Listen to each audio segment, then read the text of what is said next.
தலைப்பு செய்திகள். சூடுபிடிக்கும் யாழ் இளைஞன் துப்பாக்கிச்சூட்டு விவகாரம். ஐரோப்பிய ஒன்றிய பிரமுகர்களுடன் இலங்கை தமிழரசு கட்சியினர் கலந்துரையாடல். இந்திய ராணுவ உயர் அதிகாரிகள் மட்டக்களப்பிற்கு விஜயம். அரசாங்கம் அரசு சேவையை அளித்து வருவதாக சந்திரிகா குற்றச்சாட்டு. கனடாவில் பாடசாலை ஒன்றில் துப்பாக்கிச்சூடு, 9 பேர் பலி. விரிவான செய்திகள். குற்றத்துடன் தொடர்புடையவர்களே அந்த குற்றங்கள் தொடர்பில் விசாரணைகளை மேற்கொள்ளும் நிலைமைதான் இந்த நாட்டில் காணப்படுகிறது என நாடாளுமன்ற உறுப்பினர் கஜேந்திரகுமார் பொன்னம்பலம் தெரிவித்துள்ளார்.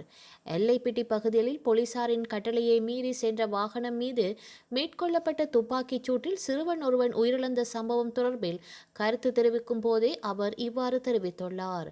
அங்கு மேலும் அவர் தெரிவிக்கையில், போரற்ற சூழலில் யாழ்ப்பாணத்தில் வீதிகளில் சுதந்திரமாக நடமாடியக்கூடிய சூழலில் வாகனத்தை நிறுத்தாமல் சென்றவர்கள் மீது துப்பாக்கி பிரயோகத்தை மேற்கொண்டுவிட்டு அதனை நியாயப்படுத்த முடியாது. வாகனம் ஒன்றை நிறுத்துமாறு கட்டளையிட்டு அவர்கள் கட்டளையை மீறி சென்றால் வாகனத்தை நிறுத்த வைப்பதற்கான நடவடிக்கையை தான் போலீசார் மேற்கொள்ள முடியுமே தவிர சாரதியை சுட்டுக் கொள்ள முடியாது. ஒரு குற்றவாளியாக இருந்தாலும் போலீசார் சுட்டுக் கொள்வதை ஏற்றுக்கொள்ள முடியாது. நீதியான விசாரணைகள் முன்னெடுக்க வேண்டும் என அவர் மேலும் தெரிவித்துள்ளார். துப்பாக்கிச் சூட்டு சம்பவத்திற்கு சட்டப்படி என்ன நடவடிக்கை எடுக்க வேண்டுமோ அவற்றை நாங்கள் எடுப்போம் என நாடாளுமன்ற உறுப்பினர் ஸ்ரீ பவானந்தராஜா தெரிவித்துள்ளார். போலீசாரோ நாடாளுமன்ற உறுப்பினர்களோ அல்லது பிரதேச சபை உறுப்பினர்களோ யார் பிழை செய்தாலும் யார் பிழை செய்தது என்பதை தீர்மானிக்க வேண்டியது நீதிமன்றம். எனவே நீதிமன்றம் சரியான நடவடிக்கை எடுக்கும் என தெரிவித்துள்ளார். இலங்கைக்கு வருகை தந்துள்ள ஐரோப்பிய ஒன்றிய தூதுக்குழு தலைவர், இலங்கைக்கான ஐரோப்பிய ஒன்றிய தூதுவர் மற்றும் இலங்கை தமிழரசு கட்சியினர்களுக்கிடையிலான சந்திப்பு புதன்கிழமை முற்பகல் இடம்பெற்றது. இதில் நாடாளுமன்ற உறுப்பினர் சாணக்கியன், தமிழரசு கட்சியின் பொதுச் செயலாளர் சுமந்திரன் ஆகியோர் இலங்கை தமிழரசு கட்சி சார்பாக கலந்து கொண்டனர்.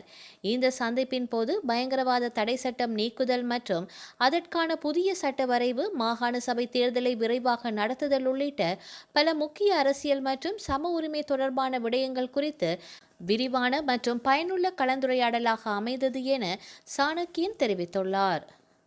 மட்டக்களப்பு மாவட்டத்திற்கு விஜயம் மேற்கொண்ட இந்திய ராணுவ உயர் அதிகாரிகளுக்கும் மட்டக்களப்பு மாவட்ட அரசாங்க அதிபர் JS அருள்ராஜுக்கும் கலந்துரையாடல் ஒன்று இடம்பெற்றது. டித்வா புயலினால் பாதிக்கப்பட்ட பாலங்களை இந்திய ராணுவத்துடன் இணைந்து நிர்மாணிப்பது தொடர்பாக இங்கு கலந்துரையாடப்பட்டது. மாவட்டத்தில் டித்வா புயலினால் பகுதியளவிலும் முழுமையாகவும் சேதமடைந்துள்ள பாலங்கள் தொடர்பான தெளிவூட்டல்கள் அதிகாரிகளினால் வழங்கப்பட்டன. மேலும் நிபுணர் குழுவினால் பாதிக்கப்பட்ட பாலங்களுக்கு சென்று ஆய்வுகள் மேற்கொள்ள உள்ளமை குறிப்பிடத்தக்கதாகும். இந்நிகழ்வில் வீதி அபிவிருத்தி திணைக்கள பிரதம பொறியியலாளர் N கதீஷன், நிறைவேற்று பொறியியலாளர் S கிரிசாந்தன், வீதி அபிவிருத்தி அதிகார சபையின் பொறியியலாளர் வில்வராசா, பொறியியலாளர் S கலாதரன், மாவட்ட செயலக பிரதி திட்டமிடல் பணிப்பாளர்களான நவநீதன், நிர்மலராஜ் மற்றும் உயர் அதிகாரிகள் பலர் கலந்து கொண்டனர். தற்போதைய அரசாங்கம் தகுதி மற்றும் அனுபவம் இல்லாத தமது கட்சியின் ஆதரவாளர்களை பதவிகளுக்கு நியமித்து நாட்டில் எஞ்சியிருக்கும் அரச சேவையையும் அளித்து வருவதாக முன்னாள் ஜனாதிபதி சந்திரிகா பண்டாரநாயக்க குமாரதுங்க குற்றம் சுமத்தியுள்ளார். தனது உத்தியோகபூர்வ ஃபேஸ்புக் பக்கத்தில் இட்டுள்ள பதிவிலேயே அவர் இந்த கருத்துக்களை தெரிவித்துள்ளார். முன்னாள் ஜனாதிபதி ரணில் விக்ரமசிங்கவின் வெளிநாட்டு பயணத்திற்கான நிதியை அனுமதித்தமை தொடர்பான சம்பவத்தில் தற்போது விளக்கமறியலில் வைக்கப்பட்டுள்ள முன்னாள் ஜனாதிபதி செயலாளர் சமன் ஏக்கநாயக்க குறித்தும் அவர் தனது பதிவில் விசேடமாக தெரிவித்துள்ளார். சமன் ஏக்கநாயக்கவை தனக்கு தனிப்பட்ட ரீதியில் தெரியும் எனவும் அவர் மிகவும் நேர்மையான மற்றும் உயர்தர தொழில்முறை அரசு அதிகாரி எனவும் சந்திரிகா குறிப்பிட்டுள்ளார். அத்துடன் நீதி வழங்குவது தெரிவு செய்யப்பட்ட சிலருக்கு மட்டுமே மட்டுப்படுத்தப்படுவது நாட்டின் ஆட்சி முறைக்கு பாரிய அச்சுறுத்தலாகும் எனவும் முன்னாள் ஜனாதிபதி சந்திரிகா பண்டாரநாயக்க குமாரதுங்க சுட்டிக்காட்டியுள்ளார்.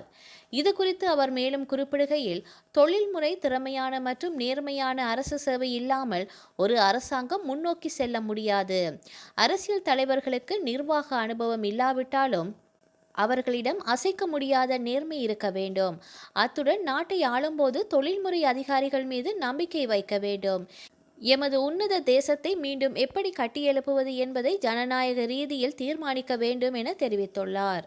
தொலைந்து போன மற்றும் திருடப்பட்ட தொலைபேசி தொடர்பான முறைப்பாடுகள் கணிசமாக அதிகரித்து வருவதை அடுத்து இலங்கை போலீசார் பொதுமக்களுக்கு அவசர அறிவுறுத்தல் விடுத்துள்ளனர். தனிப்பட்ட புகைப்படங்கள், டிஜிட்டல் அடையாளங்கள் மற்றும் செய்திகள் உள்ளிட்ட தனிப்பட்ட தரவுகளின்படி தொலைந்து போன தொலைபேசி உரிமையாளர்களின் தகவல்கள் தவறான கைகளுக்கு சென்றால் அவர்கள் மீண்டும் மீண்டும் பாதிக்கப்பட நேரிடும் என்று போலீஸ் ஊடக பேச்சாளர் ASP FU ஹுட்லர் தெரிவித்துள்ளார். 2025ஆம் ஆண்டில் 2355 தொலைபேசிகள் தொலைந்து போயுள்ளதாகவும் 1000க்கும் மேற்பட்ட திருடப்பட்ட சாதனங்கள் மீட்கப்பட்டதாகவும் தெரிவிக்கப்படுகின்றது. பயனர்கள் தங்கள் தொலைபேசிகள் தொலைந்து போனால் தங்கள் சேவை வழங்குநர்களை தொடர்பு கொண்டு உடனடியாக தங்கள் சிம் கார்டுகளை செயலிழக்க செய்யுமாறும், ஏதேனும் தாமதம் ஏற்பட்டால் குற்றவாளிகள் சட்டவிரோத நடவடிக்கைகளுக்கு சிம்மை தவறாக பயன்படுத்தினால் இதற்கு பதிவு செய்யப்பட்ட உரிமையாளர்கள் பொறுப்பேற்கலாம் என்றும் அவர் எச்சரித்துள்ளார். அத்துடன் அங்கீகரிக்கப்படாத விற்பனையாளர்களிடமிருந்து இரண்டாவது கை தொலைபேசிகளை வாங்குபவர்களுக்கு அல்லது தொலைந்த சொத்தை கண்டுபிடிப்பவர்களுக்கு போலீசார் கடுமையான எச்சரிக்கையை விடுத்துள்ளனர். திருடப்பட்ட சொத்தை வைத்திருப்பது 3 ஆண்டுகள் சிறை தண்டனை விதிக்கப்படும் என்பதால் ஒரு தொலைபேசி உண்மையானதா என்பதை சரிபார்க்குமாறும் அறிவுறுத்தப்பட்டுள்ளனர்.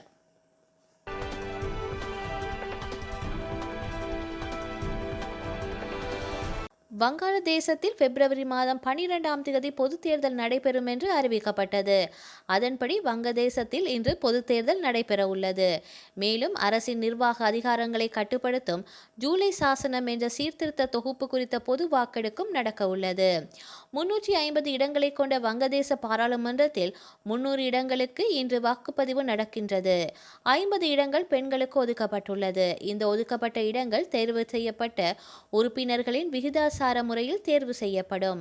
தேர்தலில் பாராளுமன்ற உறுப்பினர்களை தேர்ந்தெடுக்க வெள்ளை நிற வாக்குச்சீட்டும், சீர்திருத்தங்கள் குறித்த வாக்கெடுப்பிற்கு இளஞ்சிவப்பு நிற வாக்குச்சீட்டும் பயன்படுத்தப்பட உள்ளன.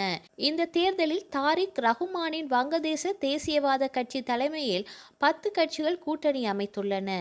ஜமாத்-இ-இஸ்லாமி கட்சி தலைமையில் 11 கட்சிகள் கூட்டணி அமைத்து போட்டியிடுகின்றன. அதேபோல் இஸ்லாமிய ஆந்தோலன் வங்கதேசம் கட்சி, ஜாதியா கட்சி உள்ளிட்ட கட்சிகளும் களத்தில் உள்ளன. ஷேக் ஹசீனாவின் அவாமி லீக் கட்சிக்கு தடை விதிக்கப்பட்டுள்ளது. இதனால் அக்கட்சி தேர்தலில் போட்டியிட முடியவில்லை. தேர்தலில் 1981 வேட்பாளர்கள் களத்தில் உள்ளனர். இதில் 1518 பேர் முதல் முறையாக போட்டியிடுகின்றார்கள்.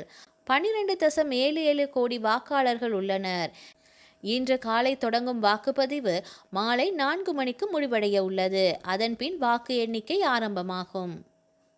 பிரிட்டிஷ் கொலம்பியா மாகாணம் டம்ளர் ரிச் பகுதியில் மேல்நிலைப் பள்ளி இயங்கி வருகின்றது. இங்கு 7 முதல் 12 வகுப்பு வரை 175 மாணவர்கள் படித்து வருகின்றனர். இந்த நிலையில் இப்பள்ளிக்கு மர்ம நபர் துப்பாக்கியுடன் நுழைந்துள்ளார். அந்த நபர் பள்ளிக்குள் இருந்தவர்களை நோக்கி சரமாரியாக துப்பாக்கியால் சுட்டு தாக்குதல் நடத்தியுள்ளார். இதனால் மாணவர்கள், ஆசிரியர்கள் அலறி அடித்துக்கொண்டு ஓடினார்கள். தாக்குதலில் பலர் மீது குண்டு பாய்ந்ததில் அவர்கள் இரத்த வெள்ளத்தில் கீழே விழுந்தனர். தகவல் அறிந்ததும் போலீசார் சம்பவ இடத்திற்கு விரைந்து வந்தனர். அவர்கள் பள்ளிக்குள் சென்று தாக்குதல் நடத்தியவரை தேடியுள்ளனர். அப்போது துப்பாக்கிச் சூட்டில் 9 பேர் பலியாகி இருப்பது தெரிய வந்துள்ளது. 25 பேர் காயமடைந்துள்ளனர். அவர்களை மீட்டு வைத்தியசாலையில் அனுமதித்துள்ளனர். பள்ளிக்குள் இருந்த 100க்கும் மேற்பட்ட மாணவர்கள், ஊழியர்களை போலீசார் பத்திரமாக வெளியேற்றியுள்ளனர்.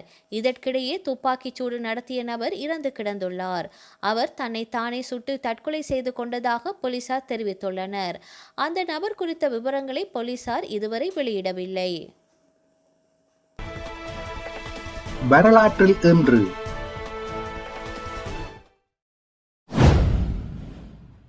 1935 ஈலியம் நிரப்பப்பட்ட வான்கப்பல் மேக்கோன் பசிபிக் பெருங்கடலில் கலிபோர்னியா கரையில் மூழ்கியது. 1947 மிக பெரும் இரும்பு விண்கலம் சோவியத் ஒன்றியம் சிகாட் ஆலின் என்ற இடத்தில் வீழ்ந்து பள்ளம் ஒன்றை உருவாக்கியது. 1994 நோர்வே தேசிய அருங்காட்சியகத்தினுள் நுழைந்த நால்வர் எட்மண்ட் மட்சின் புகழ்பெற்ற அலறல் ஓவியத்தை திருடி சென்றனர். 2002 யூகோஸ்லாவியாவின் முன்னாள் தலைவர் ஸ்லோபதான் மிலோச்செவிச் மீது ஹேக் நகரில் ஐநாவின் போர்க்குற்ற விசாரணைகள் ஆரம்பமாயின. 4 ஆண்டுகளின் பின்னர் விசாரணை முடிவடையும் முன்னர் அவர் இறந்தார். செய்திகளை உடனுக்குடன் தெரிந்து கொள்ள உடனே சப்ஸ்கிரைப் செய்து பெல் பட்டனை கிளிக் பண்ணவும்.